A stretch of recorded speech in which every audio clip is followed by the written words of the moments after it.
বিকাল হলেই মনটা ছুকছুক করে কি খাবো কি খাবো। আর শীতের দিনে তো বিশেষ করে। তো কার কার এরকম মনে হয় বিকাল হলে কিছু খেতে, তো কমেন্ট করে জানাবে। তো ভাবলাম যে তোমাদের সাথে একটা মিনি ব্লগ শেয়ার করি। তো সারা সন্ধ্যে থেকে রাত পর্যন্ত কি করছি কি খেলাম তো সবটাই তোমাদের সাথে শেয়ার করব। তো এখন একটু চা বসিয়ে নিলাম, আর বরমশাইও চলে আসবে।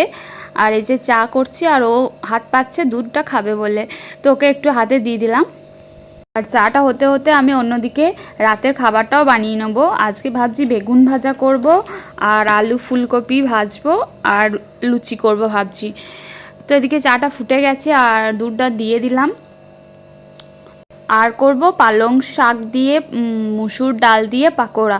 কে কে এই পাকোড়াটা খেয়েছো কমেন্ট করবে, আর যারা খাওনি তারাও আমাকে কমেন্ট করবে, আমি রেসিপিটা দেব। দারুণ খেতে হয়, একবার খেলে বারবার খেতে ইচ্ছা করবে তোমাদের। তো এদিকে দেখো বেগুন ভাজাটা আমি বসিয়ে দিয়েছি, অন্যদিকে চাটাও হচ্ছে। তো দুটোই একবারে হয়ে যাচ্ছে। আর যদি বরমশাই না আসে সেই ফাঁকে আমি একটু চা খেয়ে নেব, আর যদি চলে আসে তখন একসাথেই খাবো। বেগুন ভাজা অলরেডি হয়ে গেছে, আর চাও একটু অল্প খেয়ে নিলাম। আর এই যে ফুলকপি আলু ভাজা করব বললাম, এটাও বসিয়ে দিয়েছি।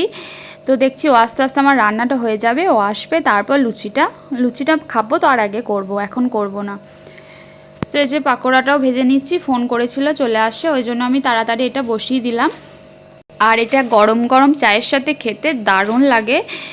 আর যারা খাওনি এটা মিস করবে না, কিন্তু দুর্দান্ত খেতে হয় এটা। পাকোড়া ভাজতে ভাজতে বরমশাই চলেও এসেছে, আর আমার পাকোড়া রেডিও হয়ে গেছে, এই দেখো।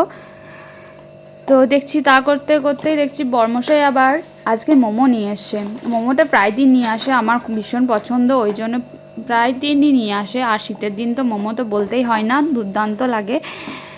তো এই যে এবার দেখো রাত্রে খাবারও খেয়ে নেবো। ভেবেছিলাম যে লুচি করব, লুচি আর খেলাম না, ওই সব খেয়েছিলাম, মোমো টোমো খেলাম, তারপর আর লুচি খেতে ইচ্ছে করলো না। দিয়ে ওই যে ফ্যান ভাত করে নিয়েছিলাম আজকে, ফ্যান ভাত আলু ভাজা আর বেগুন ভাজা।